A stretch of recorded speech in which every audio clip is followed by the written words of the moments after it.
Well, good afternoon, everybody, and welcome. Welcome to this lovely Wednesday, 16th of February. We are slowly waiting for everybody to get in. There you go. We're just about there. 4, 3, 2, and we're just one more person have to get in. Oh, that's great. So we're all in. That's great. That's great. Well, good afternoon, and welcome, as I said, to the first of the 2 webinars sponsored by LanguageCert and Macmillan Education. And this event follows the event that we had successfully managed last year around about April. And it was really appreciated, and we got several feedback from teachers and students to try to follow up on that. Why? Because there seems to be a need more and more for people to prepare for LanguageCert exams. And obviously, I'm very happy for that. Just to let you know, the webcams and the audios will be muted and closed for organizational purposes, but you will be able to get, after this webinar, the recording, so don't worry. You have your chat open for any questions to the speaker, to myself, to the partners. Let me introduce myself. I am Giuseppe Romagnoli. I'm the LanguageCert brand ambassador here in Italy, and I will be moderating, as you can see, these 2 events. The title of the events are Get Ready for LanguageCert International ESOL Today B2 Practical Tips. And allow me briefly to introduce who we have with us today. We have Paola Giuliani, the Business Manager Development of LanguageCert Italy and Malta. Hi, Paola. Hello, Giuseppe. Hello, everyone. Welcome to this great webinar.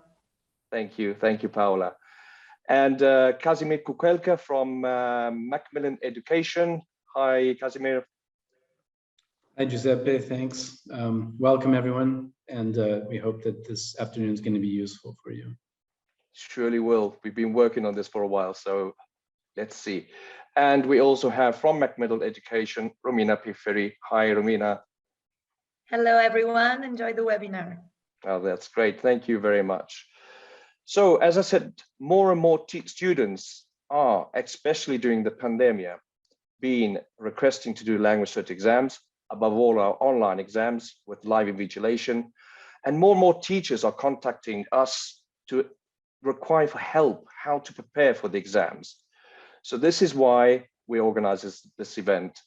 And we have a very special guest with us, Joanna Paulinelli. I would like to say hello to you too. Hello, Giuseppe. It's a pleasure to be here today. And you've been very supportive in helping us organizing this event. Thank you, Joanna. You're welcome. So very briefly, LanguageCert, what can I say? Keep an eye on our international ESOL exams, and today we'll be talking about the B2 and the mapping, our CELT exams for migration purposes, for study work and for family reasons, our LanguageCert test of classical Greek, one of the only worldwide, and a great opportunity for Licei Classici in Italy. I'm just shooting some information here because if you want to find out more information, you can drop a message in the chat and we'll get back to you. And our ESPRO qualification in Spanish, which we are counting on having the recognition by 2023. I would like to just underline that if you do look for more information, our website is there. You can find all the information, very user-friendly, and all our test centers in Italy, all over the country, are there to support you locally, and you can find them on our website.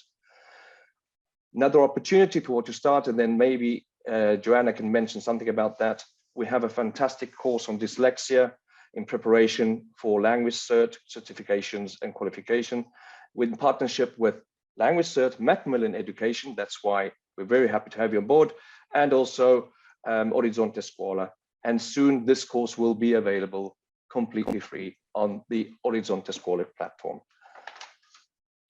Now, allow me to introduce our dear friend, Joanna Paulinelli. We are so lucky to have this wonderful professional teacher, coach, trainer, director with us. She's also my colleague, And she holds dear values, which we in LanguageCert, and I'm sure in Macmillan Education, stand strongly on. And one of them is inclusion. We believe in inclusion and giving opportunities to everybody to access exams. Joanna has been involved in English teaching and training for over 20 years and is currently the Director of Economic Development and Innovations at the British School of Pisa, and recently also the Academic Coordinator at ISLI, l'Associazione Italiana Scuole di Lingua. She has an MA in Developmental Psychology and Educational Psychology and is also a qualified Italian Dyslexia Association tutor. She is particularly interested in using her experience, technology, and new ideas to ensure that learning and teaching English are accessible, as I said before, to all. Her teaching combines digital technology and innovative methodologies in order to make the classroom a place where every single student can learn. She works with children who have special needs and travels all over Italy to train teachers and support them in these difficult day-to-day tasks. So now Joanna is going to guide us through a lovely presentation and give us some practical tips on how to get ready for our lovely International ESOL B2 exam. Joanna, all yours. Well, thank you, Giuseppe, for that wonderful introduction. It was really wonderful. Oh, well, it's a pleasure for me to be here today, and I'd like to thank LanguageCert and Macmillan Education for inviting me. I think we should start. Now, today I am going to be giving you some tips for the B2 LanguageCert exam. Now, the exam is called B2 Communicator, and I like the word communicator because studying and preparing for this exam, it really does increase your ability to communicate well in English. So we're going to start with looking at some tips for the spoken exam. Then we're going to look at some tips for the written exam, the listening and the reading, and also the writing part.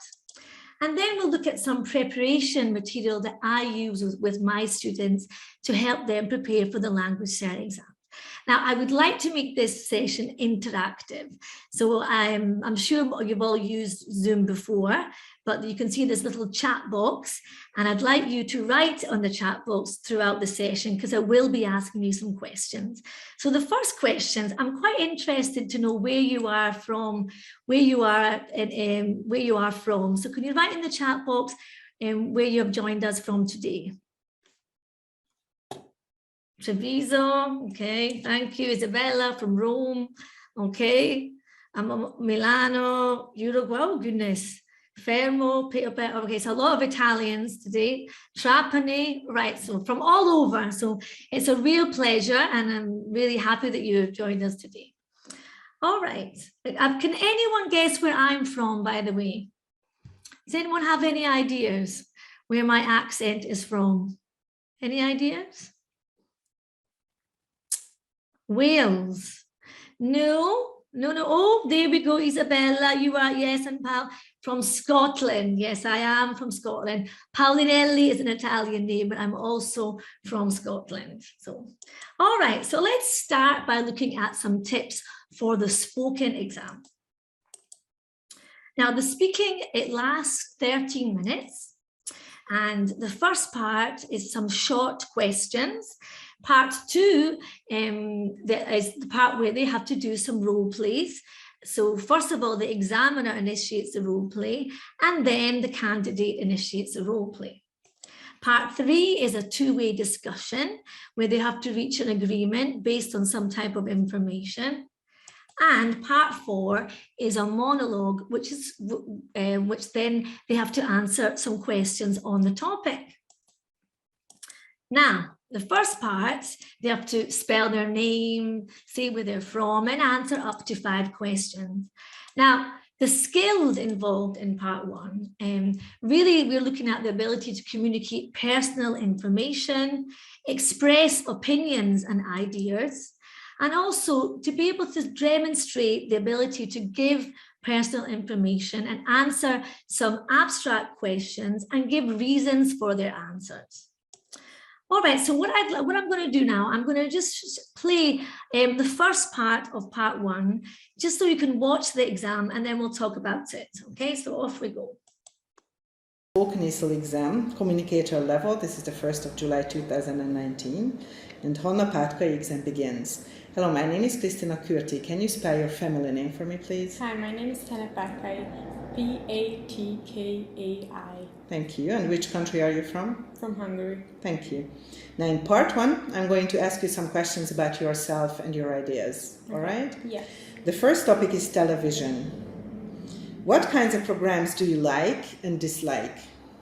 Well, I like when people are telling their stories, and I also like when interior designer shows around the house, but I don't like when shows are fake and they have to do stuff they don't like to do. Mm-hmm. Okay. Okay, I just showed you a little short extract of part one. Now, I would like some feedback from you, because I think a lot of you are teachers here today. So as teachers, what difficulties might students come up against in this first part?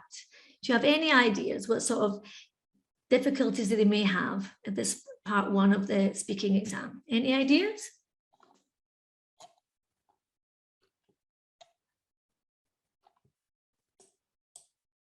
Pronunciation, absolutely. Pablo says nothing in particular.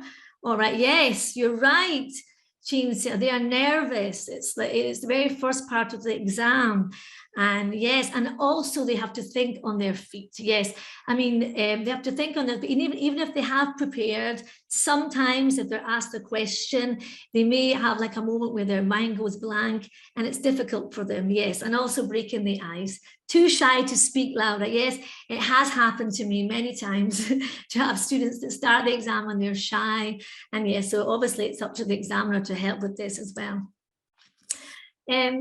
So you as teachers, how do you think you can help with this? How can you help prepare for this part? How can you give them more confidence for this part of the exam? Any ideas? Yes, memorize fillers, absolutely. Yes, Veronica, thank you. Any other ideas? Think in English, absolutely, Tatiana, yes. Make them feel comfortable during the exam, Giuseppe, absolutely, yes. Lots of practice, Cinzia, great. Maria, practicing those questions at school, rehearsing, very good. Thank you all for participating, this is great.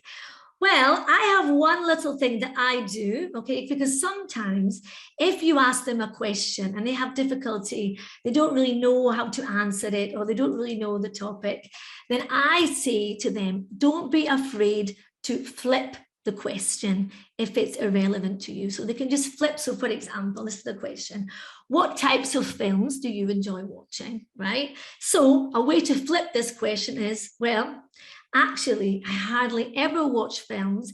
I prefer watching TV series, because it has happened to me before with teenagers that they don't really watch films and they just say, I don't watch films. But if they can flip the question and say, well, actually, I watch series on Netflix, then that's great. Absolutely. All right. So another thing that I tell them to do is play for time, because when they do have that moment when maybe their mind goes blank or they have to think on their feet, like what you said before, they can use expressions like, oh, let me think about that, or that's an interesting question, or I've never thought about that before. So these are just some little tips that I give my students for the part one of the exam.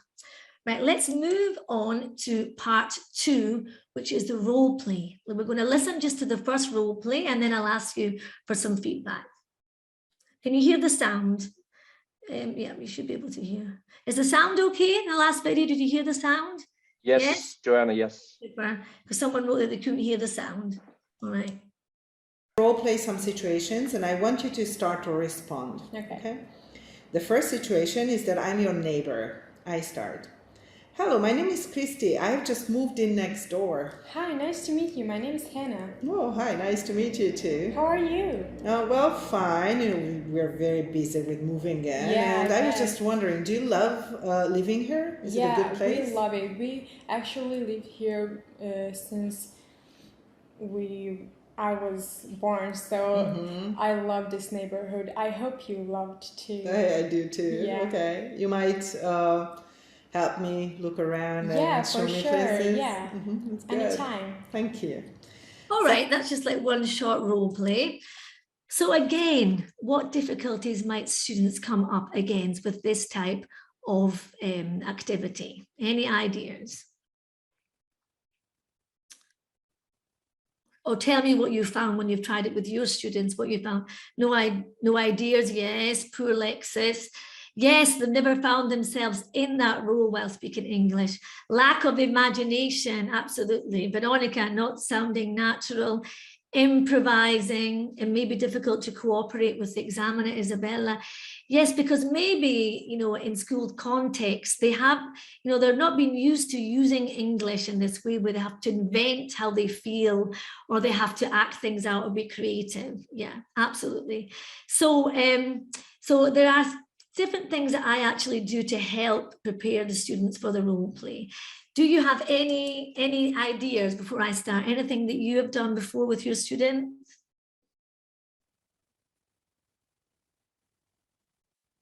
No? Nobody's writing. Yes, they are. Yes, have some fun. Yes, they can keep playing for time. Absolutely. Yes, excellent. Create some context, interviewing, practice in class. Tatiana, thank you.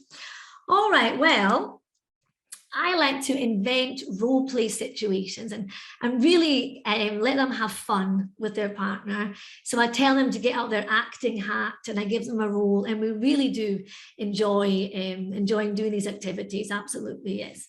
Just by giving them different contexts. For example, so if we have a look here, this is a role play that says, we're friends, I start. What do you think of my new t-shirt? So before they actually start doing the role plays and becoming little actors, we think of ways to brainstorm. We brainstorm different vocabulary, thinking of different ways to reply. Okay, so natural responses in English. So it's really nice. I love it. This sort of vocabulary. And then here, for example, we're neighbors, you've lost your keys, you start, this would be the examiner, and the candidate then has to start off the role play. So I'll give them ways to start. For example, excuse me, I seem to have lost my keys. So before I even start doing the role plays in class, I will give them the role plays and we will brainstorm all the vocabulary before we start. I mean, I'm sure you as teachers do this already, but it's nice to actually give them the exact role play and then give them the expressions to help. I also find that the part where the candidate has to start the role play is more difficult. So giving them the language that helps them start off the role play really does help. All right. Now, some situations require the candidates to be irritated or sympathetic, and sometimes they have to ask for advice. So what I've done is I've given you some language of arrangements. So for example, if they have to arrange something, I would give the students the language beforehand. So things like, what about going? How about meeting? This sort of language, because a lot of students, they're not used to using this language. You know, they're really used to maybe answering questions, but they're not used to asking questions, especially Italian students. So I always work with the language, this type of language with my students to help them in the role play tasks. All right, so let's move on to part 3, which is exchanging information. And I'll let you listen to a little bit of this video. Here we go. Part of the test, we're going to discuss something together. We are planning to go on holiday with some friends. And let's talk about what kind of holiday we want and make some decisions. Here are some ideas, and I have some different ones. Okay? Okay. Take 20 seconds to think about what you want to say.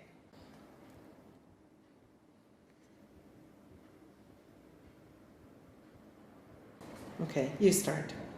Hi, What's up? Oh, hi. You know, it's high time we planned this Yeah. trip together. Yeah, first time we should talk about a time when we need to go. Like I was thinking maybe we should go first 2 weeks in June. Is that good for you? Well, I thought August would be better, the first 2 weeks in August. Well, let's see. Yeah, it's good for me as well. Well, the weather might be better in August. True. Since I thought we could go to a coastal resort. Well, yeah, I was thinking maybe we can go on the mountains and hire a car, go hiking and that kind of stuff. So I don't know which one would you prefer better. Well, I thought that we could go. Okay, so I think you've got the idea. Now, the difference I'd like to point out between B2 and C1 is that here they are discussing something that the candidate and the interlocutor are going to do together. So it's not abstract. And they've got the points to look at and they've got the points to discuss and then reach an agreement. So this is the interlocutor's task sheet. And this is the candidate's task sheet. And you can see they have various things that are different and they have got to agree on. So here, I mean, again, the difficulties that students might come up against. What do you think? Any ideas? I've given you some ideas before, but the difficulties are very similar in this task. So do you want to give me any other ideas that you think that you've experienced about this task? It's not, here we are, lack of fantasy. Yes, absolutely, yes. Wasting thinking time. Yeah, part 3, yes, part 3. Lack of imagination, yes, absolutely. And obviously they only have 20 seconds as well. And some of them, you know, they do, it's difficult for them, you know, to think in that time. And not knowing how to use the appropriate language, lack of ideas, difficulty asking questions, absolutely, yes, yes, yes. So now, this is how I help them to prepare for the test, for this part. So I brainstorm the language, just like I did before, okay? The language of agreeing, suggesting, disagreeing, and different situations where you might have to agree on something. And I tell them, don't agree on everything that the examiner or the interlocutor suggests, okay? So it's important not just to say, yes, okay, no, you know, have a discussion, put your point across, because this is you being a good communicator in English, which is what the B2 exam is really all about. And in the 20 seconds, focused on the underlined heading, in this case, it was photography class, and then quickly read the 5 points of agreement.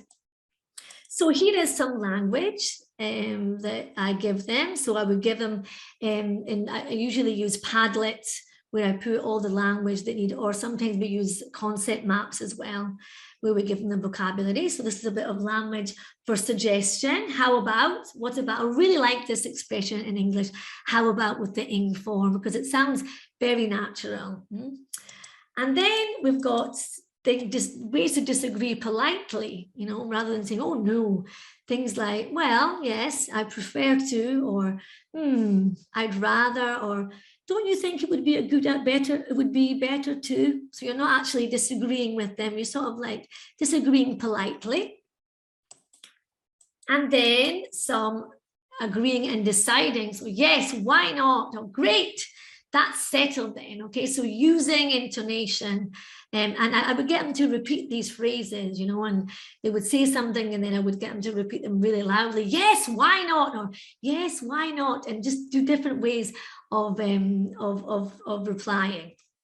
All right, so these are my little tips here. Now, part 4, I find is the most difficult part of the test, because here they have got to talk, they've got to do a mini monologue for 2 minutes on a topic, and they don't know the topic. And I'm just going to show you a little bit of this video so you can see what I'm talking about. For about 2 minutes.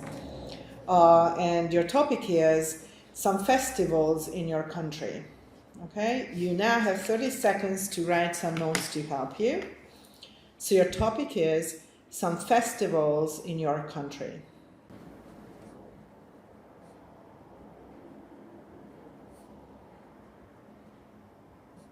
Hannah Patkwe, please start. Okay, so personally, I usually don't go on festivals during the summer, but I hear about Balaton Sound. It's around the biggest lake in Hungary, and I usually hear like there are so many people there, and famous singers goes there, and I think that could be fun. Okay, so as you can hear, she just got to talk on this topic, and then after that, the examiner and the interlocutor asked her some questions. Now, as I said, this is quite difficult. So in your experience, have you found this difficult for the students? Anything in particular? Yes, festivals in your country. You're right, Laura. It's difficult. You're right. You're right. Especially after the COVID period when we're not celebrating anything. Repetitive language. Yeah, there's a lack of knowledge about the topic. Improvisation. Absolutely. So all these things can give us lots of ideas in the classroom. All these difficulties that you mentioned. You should jot down bullet points, Giuseppe, absolutely, with topics they feel familiar with, and then create a monologue, a story. Absolutely, great ideas, wonderful. All right, difficult to talk about topics you don't like. Yes, Pier Paolo, especially for young people, they seem to dry up when they're not motivated to talk about something. Brainstorming at the beginning, Laura, yes. Keeping it too simple for fear of making mistakes, Josie, yes, that happens as well. Absolutely, yes, you're right. Now, brainstorming, it's the way to go. Absolutely, brainstorming vocabulary. Now, I do this little activity in class. I use the Mentimeter. I think a lot of you are familiar with it. And I ask them to think of some topics, and they put them in their phones. And the topic that comes out the biggest here, it was like music. What I do is I say, okay, I'm going to give you 2 minutes to talk about music, and I put them into groups. And one person starts, and then she starts to talk, and when she starts to dry up, then the other person can take over, and the winner is the person, that's been able to talk the most. And I think this is a nice way, because they have to understand how long 2 minutes actually is, because they don't realize that 2 minutes, it sometimes can be really short, and sometimes it can be really long. It depends on the topic and how prepared they are. You can just write, you can ask them for topics and write them on the board and then pick one. But I really, I really think that it's important for them to realize just how long 2 minutes is. And recording yourself, now that's another thing. Just talking on their phone for 2 minutes about a certain topic, give them it to do for homework, and then they can listen back. Okay, this is another thing, because until you record yourself, sometimes you don't actually realize the mistakes that you make, and you can get them to listen for intonation. So recording is definitely a good thing. And then in the follow-up questions, again, the tips on flipping the question and playing for time can apply here too, absolutely. And another tip, I say to them, when they do ask a question, that you like, talk about it for as long as possible, because in this case, if you talk longer, then there's less of a chance that they ask you another question where you might have difficulty with, So for example, an interesting museum question. What kind of museum are popular with tourists in your country? Answer. Well, there are many museums and also art galleries in most Italian cities. If I had to name any, so in this situation, the candidate is playing for time. How can technology help museums? That's a difficult question, okay? Playing for time. So here's an example of flipping the question. What's the most interesting museum you have ever visited? I can't really remember a museum, but I do remember a trip to a gallery in Florence. Okay, so this is a good way. As I say, flipping the question is a good way also. All right, so that's the speaking. These are my tips for the speaking, and obviously practice when it comes to the speaking. And I do find that the more you prepare candidates with the speaking, then the better they are with the rest of the exam, absolutely. And Laura, think about the WH question, absolutely. The who, Yes, what, where, when, absolutely, yes. And also help them with the how to structure the WH question, because that's also very difficult. So I like to teach them the whole, I call it CASI, the Q for the question, the A for the auxiliary, S for subject, and I for infinitive. And I do a lot of activities with this so they can really understand how questions are structured. All right, so let's move on to listening and reading. Oh, Roberto, let me just see. They brainstorm a topic together, and then one student starts talking about it for a minute. Yes, because it's called, the game's called Just a Minute. But because they have to speak for 2, maybe I start with 1 minute and then we move up to 2 minutes. Absolutely, yes. Yes, she has to add another 1 or 2 more pieces of information. Yes, that's great. Well done, Roberta. That sounds like a great activity. All right, so let's look at the listening. So part 1, you have 7 multiple choice questions. Now, they are speakers, 2 speakers, and they're having conversations, but the conversations are unfinished, okay? So they've got to choose the correct answer to complete the conversation. Now, what I said before, working on the speaking part, especially with the role plays, will help this part of the listening task, because it actually, this is like authentic language. This is the nice thing also about some of the LanguageCert activities and some of the language tasks, because we are working on this authentic language. And just this task of just finishing the conversation, again, the better that they are with the speaking, the better they are with the listening. All right, moving on. Sorry, listening's 30 minutes. I forgot to say 30 minutes. All right, so the next part, we have 6 multiple choice questions, each with 3 options. All right, now here, I'm just going to show you this.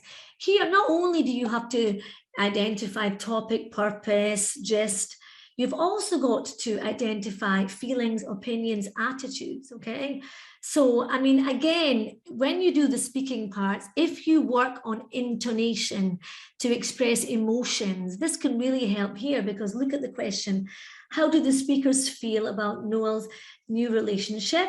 They're hopeful, worried, excited. So if you give them the language of that you use in English when you're worried, when you're excited, this will help with the listening. This is part 3. Now, part 3, you have 7 questions. You have to write notes on the message.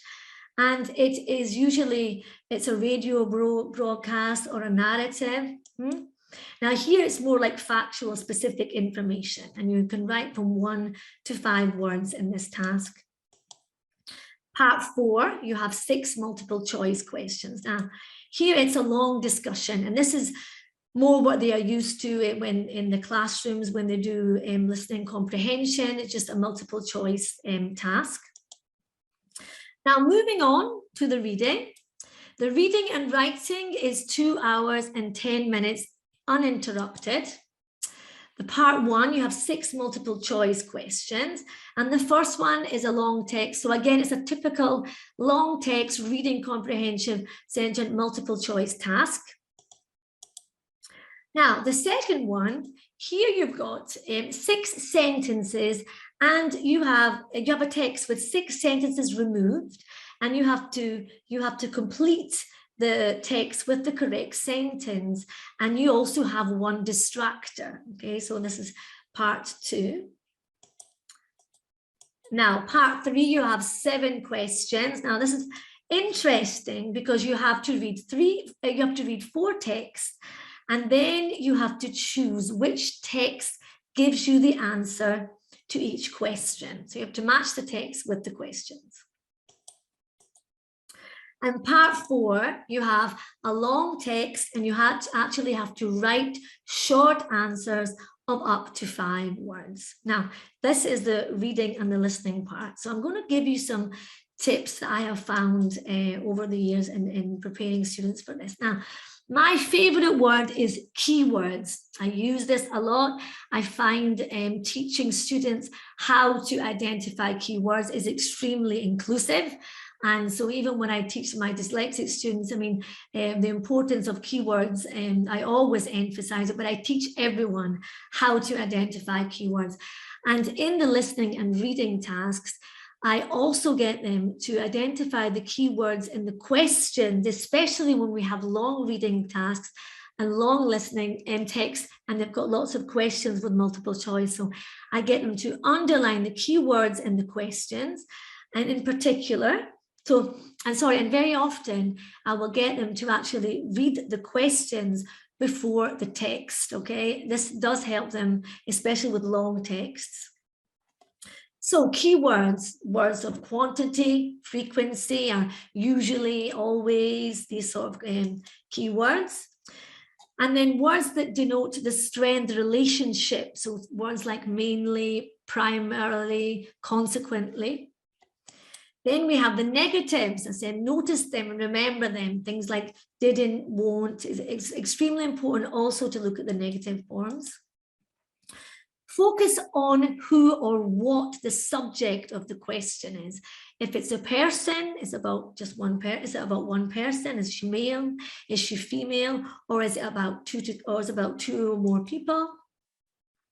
Very often, you have to decide what they agree on in the text or in the listening. So I always say, listen out to the phrases that indicate agreement. Things like, yes, you're right. Absolutely. And you took the words out of my mouth. Okay, so that's especially in tasks when they've got to listen for the speaker's opinion. So more tips. Now remember, I always say you have to identify the synonymous words and phrases in both the listening and in the text. So, often we don't hear the actual words in the questions. However, it does happen sometimes. So I always say beware. I mean, it could happen. And it may not be the exact synonym. It could be a phrase which indicates the same thing. Or it could be an antonym where it's a negative phrase. Now, there are tricks in every exercise. I can't emphasize this enough. Okay, so don't just pick an option because a certain word, it's, oh, I've heard that. Yes, it was in the question. Oh, yes, I've heard it in the listening or the reading, and that's the answer. I always tell them to consider all the options and exclude exclude those which are incorrect. And I always say to them, as my students now, just ask yourselves these questions. Why are they correct? And to confirm the one which they consider correct, and why is it correct? Can you justify your choice? If you can't justify your choice, then maybe you should reconsider. So I ask them to ask themselves these questions. And if there are no answers to these questions, then guess. If you don't know, guess. In a multiple choice, you do have a chance of getting it right, even if you guess. Now, some tips for the writing. They have to do 2 writing tasks. The first one is a formal response for a public audience. And in this case, for example, it's an email. And they have to do, they have a defined number of content points, as you can see here. And the second one is a person. It could be a letter, it could be a narrative. And this is more an informal piece of writing, but it's extremely important to look at the question, okay? So for example, this one here is an essay, and they have to write it for a college magazine. So I tell them to really read what the question is and what you have got to do. That's the first tip, absolutely. And because sometimes when they get into the exam, they're nervous, and it has happened that they haven't read the task properly. So read it carefully, and that's the easiest way to get top marks is to include all the content. So, I mean, sometimes they have to ask you to include 3 points. So you have to include all the 3 points. Sometimes the third point could be a personal idea. The others will be stated. So read everything and include everything. That's the biggest tip. And plan. Now, with my students, I've got them, I teach them from the beginning to keywords and then how to do concept maps. And I always say to them, plan your writing. Don't just start writing the letter. And I have shown them how to create concept maps to do this. So they plan it with a map, and then they also have the vocabulary that they want to use in the map. So that really does help them. And again, brainstorming, yeah, planning is a nightmare for the students, Isabella, you're completely right. Because they'd get to the exam and they just get their pen out and off they go. But if they don't plan their ideas, then they can't create a concise, organized piece of writing. So you have to practice this. Sometimes in class, I will just ask to see the plan, the actual map, without seeing the writing, okay? Because if the plan's good, then I know that the writing is actually they're going to do a good job of the writing. Give them a variety of structures, work on them. So if they're going to be doing a story, work on the narrative tenses. I like to use lots of images. And I also used, I don't know if you've ever had these before, they're called cubes, story cubes. And I like to be able to through the story cubes, and then I give them the vocabulary of the images, and then they have to create the story from the story cubes. So that's what I like to do for the stories. And Joseph, well, I like to use Minddomo for concept maps. I know that Ericsson has got Super Map that we do use, and I do use with a lot of my dyslexic students, but that's quite an expensive program. So Minddomo is quite good because you can, it only doesn't cost a lot, and you can share the maps with the students, and they can actually do their own map as well. So yeah, I'll write it. Let me just write it in the chat box. I'll write it for you. Minddomo. There you go. All right, super. All right, so let me go on. Describing life experiences, teach them the difference between the present perfect and the past simple. And when you do use this as an example, tell them to write a story about life experiences, put the language into context. If you're going to be describing a wish or a desire, teach them to use the second conditional. A regret in life, a regret something they haven't done. The third conditional, put the grammar into context using writing. I really do that a lot with my students. And then obviously the style, the register, is it formal, is it informal? Remind them that if it's informal, they can use contractions. If it's formal, they can't use contractions. Give them phrasal verbs, idioms. Are they appropriate? Are they not appropriate? The format obviously is important in an email, how to open it. If it's buy for a friend, the difference between formal and informal again. An article, I also like to get them to create a catchy title. Let's think of a catchy title for this article.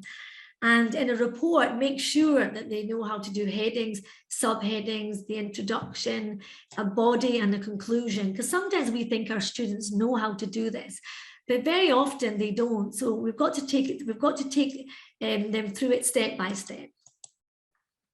And remind them, every writing has a beginning, a middle, and an end. We might think that they know this, but sometimes they don't. So, go through the structure, as I said, minimum 3 paragraphs, but it also could be more.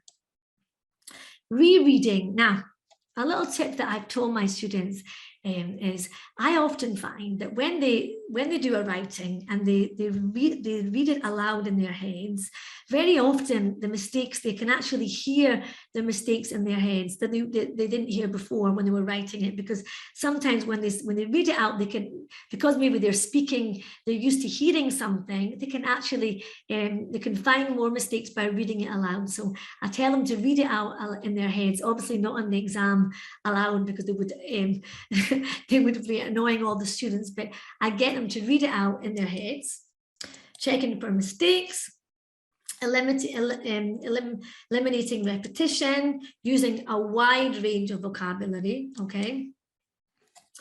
So, preparation materials, how can we help them to prepare for the language cert? So I'm going to just explain to you what I've been using so far with students. Now, I've been using the Language Hub book by Macmillan. And I like this because it's got the student book, it's also got a workbook, and it's got preparation and practice in the digital form. Now, preparation and practice is what I was talking about before, because it's an app. And there's a speaking section for every unit where you can listen to a recorded voice asking questions, and then you can record yourself answering the questions and you can listen back. And I think this is really good to enhance fluency and pronunciation. And also, the more the students do this, the more they boost their confidence. And I've said before how the exam, a lot of the exam is authentic use of language in English. And in these books, the Language Hub books, they've got parts on every chapter where it's called a hub, and inside the Cafe Hub, they deal with like proper, like practical, authentic situations where English is used. And there are videos to watch, and there's like speaking activities. And I find this really helps with a lot of the speaking parts to the exam.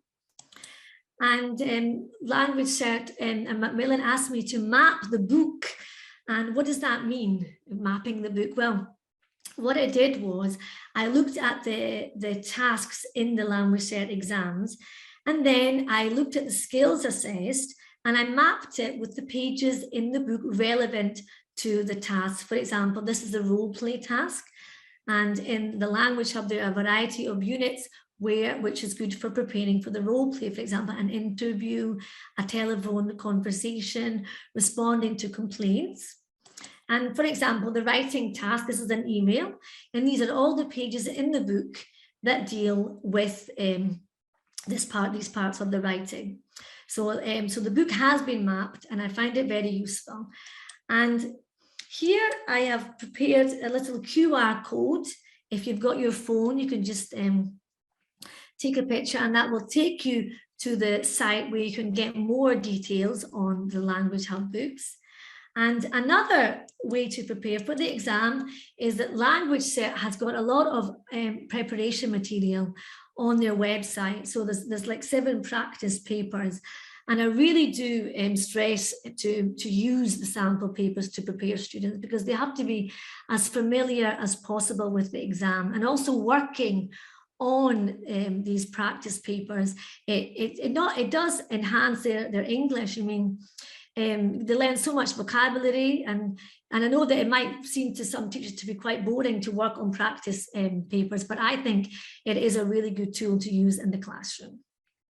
All right, so that comes to the end of what I was going to be talking about today. Now, very kindly, they're going to open up the microphones now as well. If you want to ask me any questions, you can, or you can write in the chat box. Anything. The QR code, please. But I'll go back. Let me go back. Yes, because I didn't want to run out of time, so I might have gone a bit fast there at the end. But I see that the timing is wonderful, Giuseppe. We have 10 minutes for questions. That's great. Super, because I usually go on a bit, don't I, Giuseppe? You've had experience with going on a bit. So absolutely brilliant. In time. Things to say, you know what? But anyway, here we've got the QR code for the Language Hub. And here we have the QR code, but you just got to go onto, you get onto the website, the LanguageCert website. You can see languagecert.org, and you can get more examples of that. So do you have any questions at all? Okay, Joanna, thank you. Yeah, questions. Outline the difference between the Cambridge exams, please. No, we don't need. That would be, Chin said, that's a great question, but that would be a whole other webinar, I think. Yes. Joanna, hello everybody. Can you hear me? Yes, absolutely. I can hear you. Who am I speaking to? I'm Giuseppe from Cosenza. You answered a few questions. Oh, Giuseppe, thank you. Yeah, yes. Can you please go back to the LanguageCert Hub so I can scan it with the QR code? Thank you very much. Okay, thanks. Very interesting though. I think one of the most difficult parts of preparing for the LanguageCert exam is like we don't have much of an idea of what topics you guys are going to use during the listening or writing, reading, and speaking. If you could give us a hint or anything that we could tell our students so that we could, work our way better.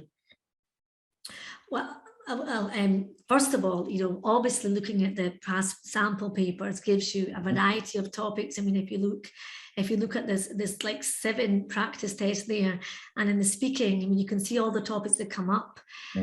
And obviously they can't say to you what topics. I mean, in no exam will they ever tell you what topics. But I think, as I said, using the sample papers, and also you know, the book like Language Hub that has a lot of really good topics also. I mean, but as I say, it's about being able to communicate and using authentic language. So more students practice and listen to podcasts. You know, it's important that they do listen to authentic language. This is the nice thing about this exam. Can I add on what you just said? Another good source of information, you know, the links that Joanna shared with you with the practice papers of LanguageCert. In that same area, you will find the handbooks with, you know, a lot of information about the exam structure, the topics, the pass rate of each task. So, you know, you will be able to find, you know, further information about that in that section. So in the handbooks that you find where the practice tests are. So the same link Joanna shared previously. Thank you very much. Thanks. You're very welcome. A question for Jeremy. I'm going to read it out. And how do you normally prepare students for the online experience, downloading the software? Now, I can't prepare them for that part, downloading the software. But you know, we do a lot of like online Zoom things as well, where we practice. You know, we practice doing things on Zoom, obviously. And I don't know, can you give me any tips there, Giuseppe or Paola, on the practical parts of well, first of all, it's exactly the same exam, paper-based, computer-based, or online. So let's just make that clear, so no one has to worry that it's a different format, etc. It's the delivery that changes. And I must say that a lot of people sometimes fear this idea, but it actually is very, very stimulating and engaging. And for some students, actually, it is a place where they feel safer to do the exam and they perform better. And also, obviously, for the writing, I mean, you could use a computer. We get them to use the computer, so they're used to it. You know, if they're going to be doing the paper version, if they're going to be doing the computer version, they have to use, obviously, the computer to write. So that does help them. Oh, Cinzia, how long is a certification valid for? 2 years or more? Now, that's a good question. It's valid forever, isn't it, Giuseppe? Forever. Forever and ever. Yeah, forever. But always be aware where you're going to hand the certificate. So they'll be setting their guidelines, as we all know. So for what concerns LanguageCert, it's for life. It's free, absolutely, yes, absolutely, yeah. I'd just like to go back to the question that I think Jeremy wrote over there. And he was talking about also the practical, like logistics of the online exam. For that, Jeremy, I would highly recommend everybody to try the exam. And there's a little surprise at the end of this webinar for those who want to. But it's a very user-friendly way to do things. I personally did it myself back 3 years ago when we were piloting the system. This is not something new. This has been going on for quite a while in our organization, and it's working very well. So very easy, very straightforward, user-friendly. Click, click, go, and that's it. For the other stuff, like, you know, setting up the room, there are guidelines, you've got all the booklets, you can find everything there. Okay, so I wouldn't dedicate too much time to that, but trust me, very straightforward. Okay, Joanna, have you found some other questions? That sounds like fun. Some people are going now. Yeah. Giuseppe, can I just add something? Basically, another thing we have a very comprehensive guideline in Italian that leads you step by step through this technical part, you know, what we call the onboarding process. So the technical part before you actually start the exam. So it's in Italian, it's very easy to use. I think people, you know, younger generation probably will lead you to, you know, to download and use, you know, the digital natives. They really love our exam. So, you know, the segment of the young adults and teenagers, they really love LanguageCert exam. So you shouldn't have any problems with that. If you did, we have this guideline in Italian, so very easy to use. Well, here's a question. Is there a list of universities that accept the LanguageCert examination? Paola, over to you on that one, I think. Yeah, good. Yes, there is a list, but it is, and you can find it on the LanguageCert website. However, this list has been continuously updated. So my recommendation is just write directly to the university that you're interested in, because a lot of universities, basically, in order to put up the name of the university that accepts our exam, we need their approval. And sometimes universities just don't reply to our emails. So, this is an ongoing process. Please bear with us, and please contact universities yourself if they're not up on the LanguaCert website, the official website. So, and you will see that on our website, there are many, many British universities, because we were very lucky, they interacted with us, notwithstanding the lockdown. In Italy, it's been a little bit more difficult. So, please contact the university directly if you don't find the name you need on our official website. Okay, yeah. You, as Paolo said, you find on the website, and it's updated quite regularly. Question about the presentation. Can we get the presentation? Well, you're going to get something more than that. You'll be getting the recording. Okay, so we'll be sending a follow-up email with thank you, and in that email you get the link with the recording, and I'll be telling you some extra things in a bit. Any more questions? I think we're there. Winner of books and courses. That's what Maria Louisa was like, get to that point. Yeah, okay. I'll take advantage because we are actually in time, but it's 3 minutes to 4, and we did promise to finish within an hour. So the practical information. Well, first of all, thank you, Joanna. Thank you so much. If you do have other questions, you can contact LanguageCert. You can contact through the website, and we'll get back to you. Thank you, Joanna, for being very engaging. It was very interesting to see also the teachers' ideas. Yes. And the key thing is this approach of authentic and user-friendly, and the candidate is at the center. This is why I found that the exams on demand is a very important thing, because you as teachers know that not everybody can take an exam on that specific moment, especially in these days with COVID, etc. So I think that's something really important. I'm sure there will be more information coming up soon. Sorry. Josie has got a hand up. Can you? There's somebody with a hand up there. I wonder, can you see? Okay, Josie, would you just like to say something, because we can't find you? Yes.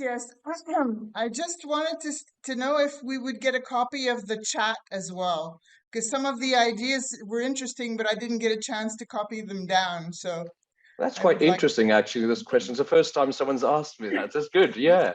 I think we can try to organize that. We'll see what we can do. Okay. Yeah, I think you get a copy of the chat when you record. So all you have to do is add it to the email, I think. Well, you could actually probably copy the chat, I think. No? If you go on that now, you can actually copy it, select and copy, and you can just put it into your Word document, just to be safe, just in case if we close and all goes. Usually the chat remains. Yeah. In case you want to know, guys, you can click on the 3 dots in the chat box, and it says save chat. I guess you can save the chat showing Finder. Yeah, I think I have the TXT document. So yeah, the chat is saved. You can save the chat by yourselves, guys. There you go. Oh my goodness me! I'm going to have lots of happy helpers for the next session. Brilliant. This is a very engaging and interactive presentation there. Well done.